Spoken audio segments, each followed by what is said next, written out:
Before we dive into this incredible story, if you're enjoying these untold Hollywood secrets, please hit that like button and subscribe for more shocking celebrity revelations. Your support means the world to us. Now let's get into this It was June 17th, 1964, and Doris Day had been missing for 72 hours. Her housekeeper found her bed empty, her car still in the driveway, and her purse sitting on the kitchen counter with all her money and identification still inside. There were no signs of a struggle, no ransom note, no witnesses. America's sweetheart had simply vanished into thin air. What the public never knew was that Doris hadn't disappeared. She had been kidnapped by an obsessed fan who had been planning her abduction for over 2 years. For 3 terrifying days, one of the biggest stars in the world was held captive in a remote cabin in the mountains, completely cut off from the outside world, while her kidnapper tried to convince her that they belonged together forever. This is the story of the 3 days that Hollywood covered up, the kidnapping that nearly cost Doris Day her life, and the psychological trauma that changed her forever. Now, let me back up here and explain how this nightmare began, because the signs were there for months before anyone took them seriously. The trouble started in late 1963 when Doris began receiving letters from a fan who signed himself only as Your Forever Love. At first, the letters seemed harmless, just another admirer expressing his devotion to her movies and her music. Dear Doris, the first letter read, I watch your movies every night and fall asleep listening to your voice. You're the only pure thing left in this world, and I want to protect you from all the evil people who want to hurt you. Doris's secretary, Margaret, initially filed these letters with the hundreds of other fan letters that Doris received every week, but as the weeks went by, the letters became more frequent and more disturbing. Dearest Doris, I know you're reading these letters even though you haven't written back yet. That's okay. I understand that you're busy and that other people are keeping us apart, but soon we'll be together and no one will ever separate us again. The letters began arriving daily, then twice daily. The handwriting became more erratic, and the content more obsessive. My darling Doris, I've been watching your house. I know what time you wake up, what you eat for breakfast, what clothes you wear. I love everything about your life, and I want to be part of it forever. That's when Margaret realized they had a serious problem on their hands. This isn't just fan mail, she told Doris. This person is stalking you. But Doris, like many celebrities of her era, had dealt with obsessive fans before. She didn't want to involve the police, unless absolutely necessary. Just ignore them, she told Margaret. If we don't respond, maybe they'll lose interest and move on. She couldn't have been more wrong. Actually, let me tell you about the escalation, because this is where the situation became truly dangerous. In April 1964, the letters stopped coming. For 3 weeks, there was complete silence, and Doris began to hope that her stalker had indeed moved on. But he hadn't lost interest. He had been using those 3 weeks to plan her kidnapping. The man behind the letters was named Robert Coleman, a 34-year-old former mental patient who had become obsessed with Doris after seeing Pillow Talk 17 times in theater. Coleman had convinced himself that Doris was sending him secret messages through her performances and that she was only pretending to be happily married to Martin Melcher to protect their secret romance. He had created an entire fantasy relationship with Doris in his mind, explained Patricia Williams, a psychiatrist who later examined Coleman. In his delusion, they were already lovers, and he was just going to bring her home where she belonged. Coleman had spent months learning Doris's routines, following her car and studying the layout of her Beverly Hills home. He knew that she usually left for the studio at 7:30 a.m. on weekday mornings, driving herself in her white Thunderbird. He knew the route she took, the coffee shop where she sometimes stopped, and the fact that she often traveled alone without bodyguard. On the morning of June 17th, Coleman put his plan into action. Don't forget to comment below and let us know what other Hollywood kidnapping stories you'd like to hear about. Doris left her house at 7:25 a.m., 5 minutes earlier than usual. If she had maintained her normal schedule, she might have avoided what was about to happen. She was driving down Sunset Boulevard when she noticed a car following unusually close behind her. She tried changing lanes and slowing down, but the car stayed with her. At a red light near the Beverly Hills Hotel, the car pulled up beside her. The driver, a thin man with intense dark eyes, rolled down his window, and pointed something at her.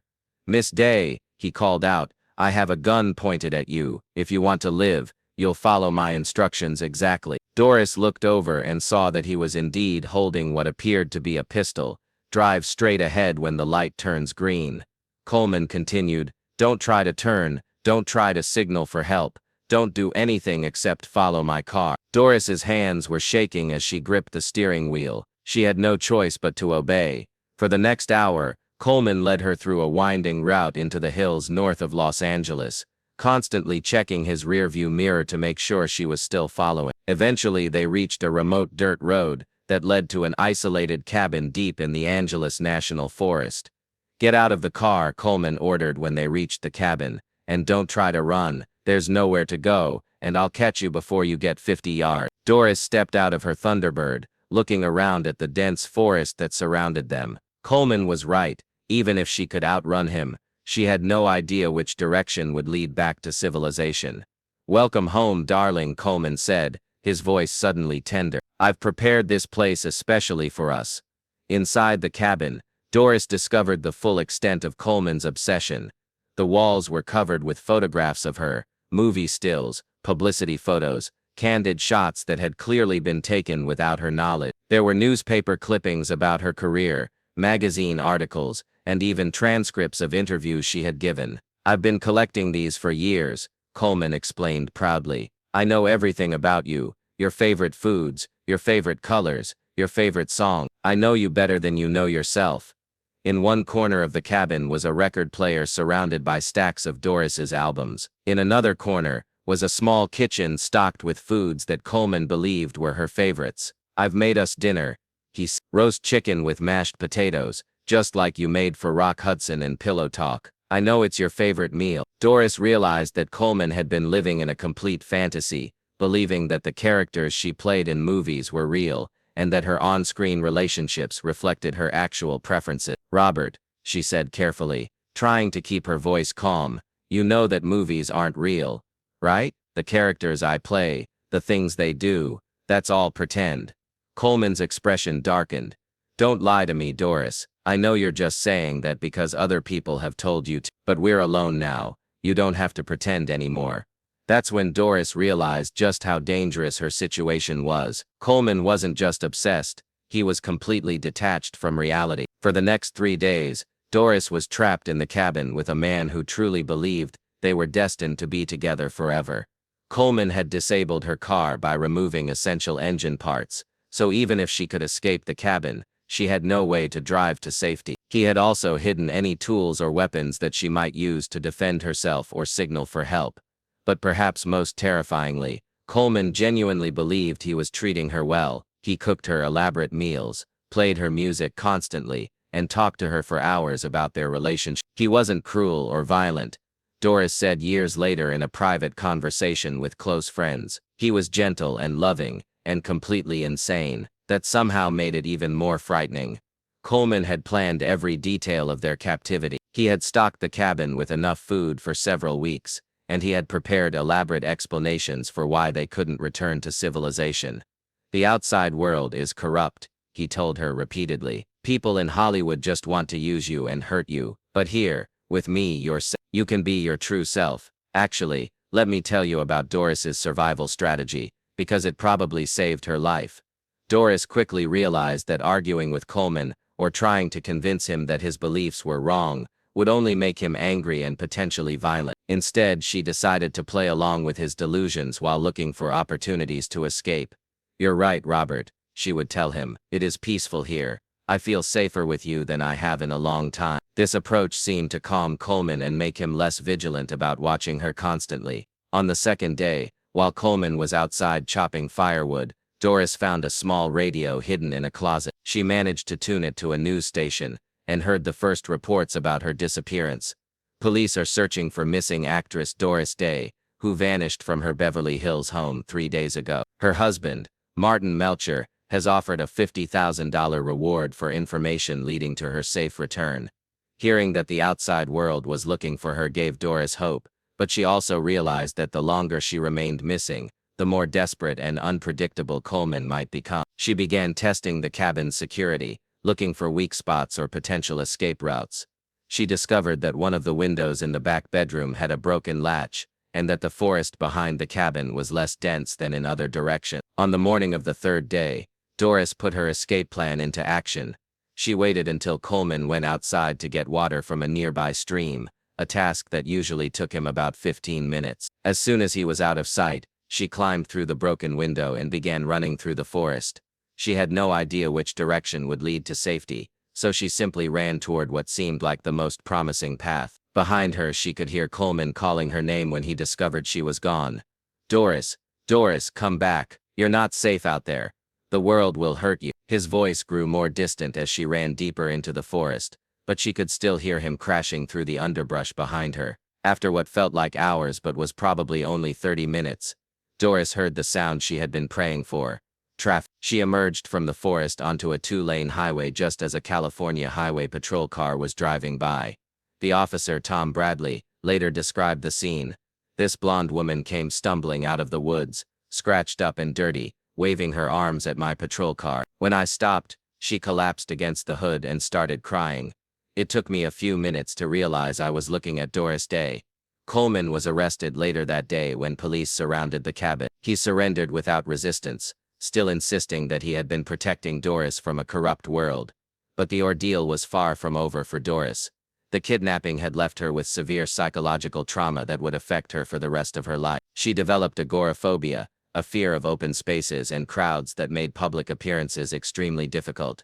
She began suffering from panic attacks and insomnia, constantly afraid that Coleman or someone like him might try to take her again. Most tragically, the kidnapping destroyed her ability to trust her fans or enjoy the adoration that had once been such an important part of her career.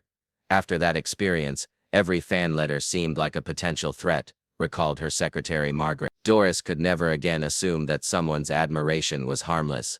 The Hollywood establishment, led by studio executives and Doris's own management team, made the decision to cover up the kidnapping completely. They were afraid that publicity about the kidnapping would inspire copycat crimes, explained entertainment lawyer Mickey Rudin. They thought it was safer to pretend it never happened. The official story was that Doris had suffered a minor breakdown and had taken a few days of rest at a private sanitarium. Even the police records of Coleman's arrest were sealed, and he was quietly committed to a mental institution without a public trial. The cover-up was swift and complete, noted crime journalist Nicholas Pileggi. Within a week, it was as if the kidnapping had never happened. But for Doris, the effects were permanent and life-changing. She became increasingly reclusive, limiting her public appearances and eventually retiring from performing altogether. Her move to Carmel and her withdrawal from Hollywood life were directly related to the trauma of those 3 days in the forest cabin. "People always wondered why Doris became such a hermit," observed her biographer David Kaufman. "The kidnapping explains everything. She was never able to feel completely safe again." Coleman spent the rest of his life in mental institutions, never fully understanding that his love for Doris had nearly destroyed her. When he died in 1987, he was still writing letters to Doris, still convinced that they belonged together. Doris never spoke publicly about the kidnapping, even after Coleman's death. The few people who knew the truth respected her desire for privacy, understanding that she had been through enough trauma without having to relive it for public consumption. When Doris Day died in 2019, she took the full details of those 3 terrible days with her.